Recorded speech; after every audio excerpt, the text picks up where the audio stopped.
Aí você tá falando do achismos. O que é o achismos? Isso me Por deu... que você criou essa parada? Foi Exato. você que... Foi Essa eu ideia criei, foi é minha 100% ideia, sua? 100%. Caralho, Maurício. Eu vou te falar por quê.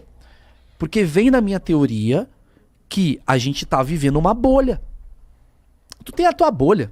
Eu tenho a minha bolha, tu tem a tua bolha.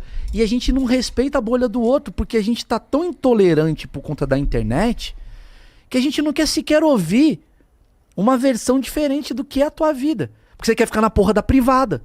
Tu quer aquilo. Entendeu? Aí o que eu pensei? Eu pensei assim, antigamente, na época, vamos lá. Você tá com 24, você tá com 30. Você é de uma geração anterior à minha. Mas mesmo assim, a nossa geração anteriormente era baseada em televisão. Certo? A televisão, você não chegou na época da internet, quando você tinha 10 anos.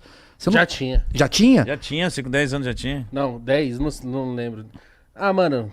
Você assistia muita Sim, TV. tinha sim, porra, porque... Mas você assistia muita TV. Mas eu não tinha acesso. Exato, Era os exatamente. boyzão. Você cresceu com o quê? Com Faustão, com Gugu, você cresceu com isso, certo? Você Desenho pra caralho. Desenho pra caralho. Cultura. TV Cultura. Você cresceu igual eu cresci. Só que eu cresci com uma outra visão. Eu cresci com Chaves, Chapolin. Então, antigamente era vertical. O que era vertical? A TV tinha muito poder sobre a sociedade e a TV que definia mais ou menos a cultura. Então, o meu tipo de humor era muito próximo com o tipo de humor da Tatá, que é tipo... Você deve gostar das mesmas coisas, porque você gostava do Chaves. Sim. A gente tem os mesmos critérios. O seu humor pra mim é o melhor, tá ligado? Porque é ironia, é uma parada de lá, tá ligado? Mas talvez uma molecada vai olhar e falar, não gosto. É. Por quê? Porque ela já tem acesso à internet. Então a internet faz com que você entre em bolhas. Saca? Então você fala assim, eu gosto do humor negro. Eu gosto do humor de casado. Eu gosto do humor de não sei o quê. E o cara que gosta de humor negro, ele começa a criticar quem gosta de humor de casado. E gosta de não sei o quê. E tem muita bolha. Então antigamente era o quê? Era uma música que tocava no Brasil. Hoje toca umas bandas que você fala... Eu falo, não conheço. Por quê? Porque ela é nichada. Hoje a gente tá vivendo a era do nicho. Tem muito nicho. Muito nicho. Muito, né? Só que você conhece 3 nichos. Eu conheço outros 3 nichos. Só que tem 200. Vamos conhecer os outros? É legal, O que eu fiz? Foi isso Aí, que eu fiz. eu fiz o achismos. O que é o achismos? Vou entrevistar toda semana. Não tô interessado se o cara é famoso. Eu tô interessado em eu poder falar os meus achismos. O que é achismos? É uma forma de ser bacana e não falar preconceitos. Porque a gente tem preconceitos. Ah, eu acho que todo rapper come mina o dia inteiro. É um preconceito. Eu perguntaria isso pra você. Você fala, não, mano. Sou casado. Ah, é mesmo? Ou então eu acho que o rapper, mano, um ajuda o outro. Ou então eu ia falar, puta, a galera do YouTube, você quer youtuber? Eu ia falar, mano, você quer youtuber? Puta, deve ser um saco, né? Toda hora ter que fazer a dança da mamona. Porra, é um saco. Entendeu? Eu quero essas perguntas. Só que assim, isso tá ali. E perguntar se o padre bate punheta. Alguém já perguntou? Eu fui lá e perguntei. Entendeu? Então pega um Ele padre. bate. Sabe o que ele falou? A resposta dele é muito foda, cara. Assista. Não, não. Ah, mas lá, assista. Assista, vai lá. Não, mas basicamente ele fala que faz parte da humanidade dele ter desejos sexuais. Ele fala, padres têm desejos sexuais. Assim como Jesus tinha desejos sexuais. Ele vai nesse lugar. Nu. Olha a merda que dá. Muita gente pode criticar ele, né? Ele foi criticado demais por uma ala extremista. Porque quem tem noção de humanidade vai entender que ele, como ser humano, ele vai ter desejo sexual. Só que ele fala, eu escolhi repreender os meus desejos sexuais. Então, não bato punheta. Porque ele, assim como Jesus, na cabeça... Ele fala que ele é um representante de Jesus, de Deus, né? De Jesus, no caso, ele fala. Eu faço aquilo que o meu Senhor, na cabeça dele, fala, que é o Jesus, no caso, Jesus é o cara que ele idolatra. Eu faço exatamente aquilo que Jesus fez, porque Jesus é um ser humano, embora filho de Deus, que tinha uma missão. Eu vou tentar fazer a missão dele. O que a missão dele falava? Que não pode comer isso, não pode fazer aquilo, não pode fazer... Então eu vou fazer igual. Então, ele mesmo explica. Jesus tem uma história que ele fala que é maravilhosa. Que ele fala que Jesus ficou 40 dias, acho que no deserto. Não, quantos anos? 40 dias. 40 dias, 40 dias, né? 40 dias no deserto, ele fala, Sendo testado, né? sendo testado. E ninguém sabe o que ele fez. E ele fala, por que ele fez isso? Porque ele foi se conhecer. Será que ele fez merda naquele período? Pode ser que sim, pode ser que não. E aí a gente vai num papo humano. Aí de repente eu tô falando com um padre sobre o WhatsApp. Você tem WhatsApp, padre? Você manda WhatsApp? Você ganha dinheiro? Quais perguntas que a gente não tem? Aí eu falei, caralho, padre é legal. Pss, qual que é o próximo? Carcereiro. Eu não faço ideia. Qual foi o seu primeiro? Meu foi o da Cunha. Nós temos, você vê uma coisa, é uma minoria da minoria. Você tem o quê? No Brasil, 20 mil padres. Então é muito pouco. Vocês têm grupo de WhatsApp de padres? Nós temos. A gente se comunica. Na Arquidiocese nós temos grupo de WhatsApp, nós temos... Mas você fala com um padre de Campinas, o padre de... Não, tem um padre que fala, esse padre tá bombando no não, Instagram. na verdade, eu detesto grupo de coisa. Eu tenho que estar nesses grupos de WhatsApp, porque às vezes a comunicação vem por ele. Mas a gente não, acaba tendo amigos de outros dioceses e tal. Sim. Na verdade, há essa distribuição... da igreja, assim, você tem os padres que são padres de congregações religiosas, tem os padres que são das dioceses, né? Então tem as dioceses maiores, as dioceses menores. Sim. É muito bem organizado toda essa coisa da igreja. É o seguinte, por exemplo, ninguém engana, quando a gente está no convento, no seminário, ninguém está enganando a gente dizendo, você não, a sua vida vai ter uma surpresa lá na frente que você não vai poder fazer isso. Não, ninguém fala. A gente já sabe. Eu tô ali, como você falou, eu tô ali, eu sei. Eu sei que eu não vou casar, eu sei que eu não vou ter filhos, eu sei que eu não vou ter mulher, eu sei que eu não vou ter essa parte afetiva que eu possa viver de uma forma como todo mundo vive. Eu sei disso. E eu tenho a mesma liberdade para dizer, eu não quero isso, eu quero isso. Isso é questão de maturidade. Se isso não fosse para mim, eu diria, não vou sair e tal, como muitos dos meus colegas saíram. Mas é essa lei, que eu digo, lei é lei mesmo, que é uma lei, é uma norma disciplinar na Igreja Católica, de que o padre, ele não casa. Por que eu estou dizendo norma disciplinar? Porque não é nenhuma lei bíblica, canônica, que ele não deva se casar. O padre deixou de casar no século VI. No século VI ele começa. Antes os padres se casavam normalmente. Tanto é que os padres ortodoxos, né? Os padres, eles até hoje casam. Os padres ortodoxos casam. Não há problema. Também como os pastores não têm casas, mulheres também não há problema. Então não há problema no casamento. No cristão ser casado. Não há problema no cristão ser casado. A igreja, ela chegou a um consenso, isso a partir do século VI, que o padre deveria imitar Jesus em tudo. Mais ou menos nessa coisa. Deveria imitar Jesus em tudo em quê? Porque Jesus não casou.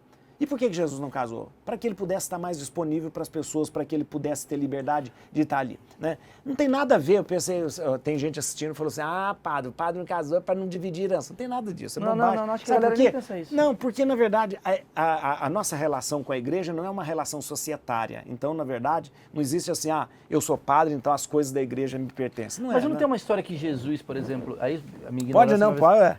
Jesus foi pro deserto naquele período que ele ficou, que ninguém sabe o que ele fez, se lá talvez ele tenha, tipo, as sombras dele, sei lá, se ele se envolveu com uma... Porque você consegue confirmar pra mim que Jesus, nos seus 33 anos de vida, ele não teve nenhuma mulher? Não, sabe por quê? Vou te falar uma coisa, é uma questão até de lógica, olha que intenção. Primeiro, a gente tem a questão da tradição que eu digo assim, nunca foi falado nenhum tipo de relacionamento de Jesus com alguém. Segunda coisa, a gente tem o relato bíblico que não fala também. Então nós temos tradição, relato bíblico, e historicamente não. Mas olha que interessante. Jesus é um judeu. É um problema danado para um jovem judeu não ser casado. Sim. É um problema muito grande. Jesus não casar era um problema para a sua pregação. Era um problema de autenticidade naquilo que ele dizia. Então seria muito melhor para Jesus que ele fosse casado. E seria muito melhor para a igreja no começo arrumar uma mulher para Jesus. Porque seria mais convincente quando Jesus começasse a falar. Olha, Mateus escreve o evangelho dele direcionado para os judeus. Putz, Mateus teve um problema muito grande para convencer os judeus que aquele rabino, o rabi, aquele mestre, ele não tinha casado. Sim. Então, na verdade, Jesus poderia ter facilitado muito se ele tivesse casado. Mas ele optou por não casar, por não ter nada. Por quê? Porque Jesus disse assim, meu reino desse mundo, eu não estou ligado com essas coisas, tá. Existem essas coisas, Jesus teve um relacionamento com Maria Madalena. Não tem nada, não existe nada provado. Pelo contrário, Jesus tem uma proximidade com as mulheres, não só com Maria Madalena, mas com várias mulheres que seguem o grupo, que é diferente dos rabinos da época. Porque Jesus ele chega com uma maneira que abala toda a religião. Lembra que Jesus não é religioso, hein? Jesus, Não é. Ele não faz parte do sacerdotes. Ele não faz. Quem que Ele é era do povo. Justamente. Quem que era a religião? Quem que era os sacerdotes, a religião constituída? Os sacerdotes, o sumo sacerdote, aquela coisa. Jesus não faz parte. Jesus nem é da família sacerdotal. E Jesus vai na contramão da religião, porque Jesus fala, olha, a religião não é o ritualismo, a religião não é... A religião está em você. É. Onde que nós vamos adorar? Nós vamos adorar em espírito. Jesus fala, nós vamos adorar em espírito e verdade. Jesus falou, destrói o templo que eu construo em 3 dias. E Jesus fala, olha, mas por que tem que lavar a mão? Isso é só um ritual, né? Então, Jesus vai purificando o relacionamento com Deus. E você percebe que, de repente, nas nossas religiões, nós vamos aumentando cada vez mais, né, um monte de coisas que vai dificultando o nosso relacionamento com Deus. Você abdicou né? de casamento, de mulheres e tal, não sei o quê. Você às vezes não tem nada que passa na tua cabeça do tipo, putz, eu queria ter uma família, eu queria... Porque eu imagino que você é homem, você tem seus desejos sexuais e questões e tal. Aliás, isso é uma das coisas importantes. O padre não pode ser uma pessoa sem, por exemplo, um assexuado, ele não pode ser uma pessoa que não tenha, não esteja completo. A virtude está justamente em você ter todas as funções perfeitamente em dia e mesmo assim abdicar por causa de Deus.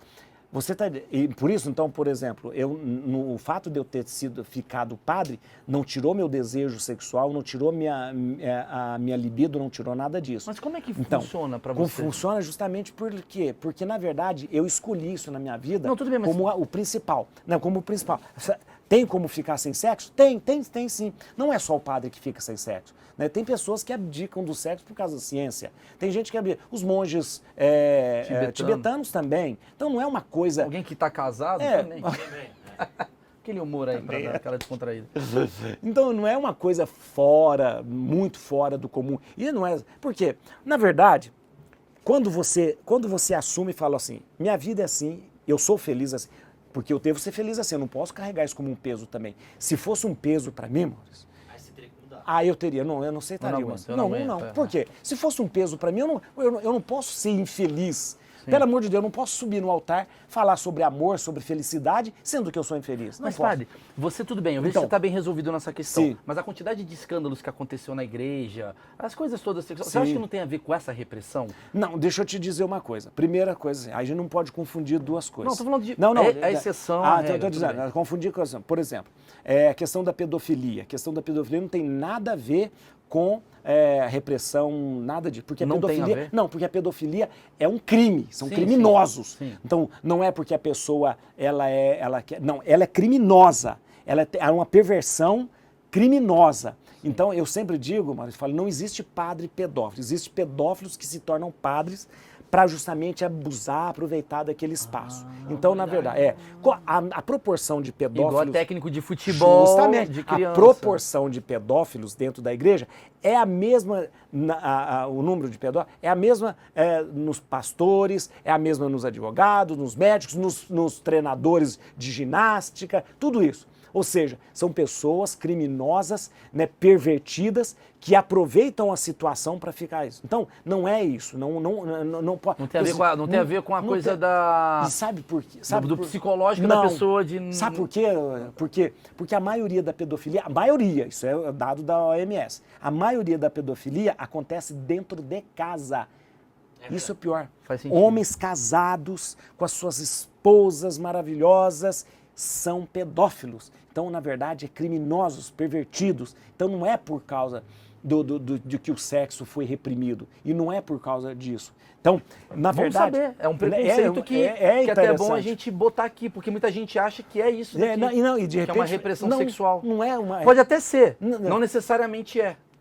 A repressão sexual, se a pessoa está reprimida... Você não é reprimido. Então, você é uma decisão sexual. Justamente, se a pessoa está reprimida, ela deve abandonar o celibato. Se ela fala assim, eu não estou aguentando mais, eu não sei, ela tem que abandonar, ela vai casar, ela vai ser feliz. Ela precisa ser feliz para fazer os outros felizes. Uma pessoa que não é feliz transforma todo mundo ao seu redor. Intoxica. Intoxica.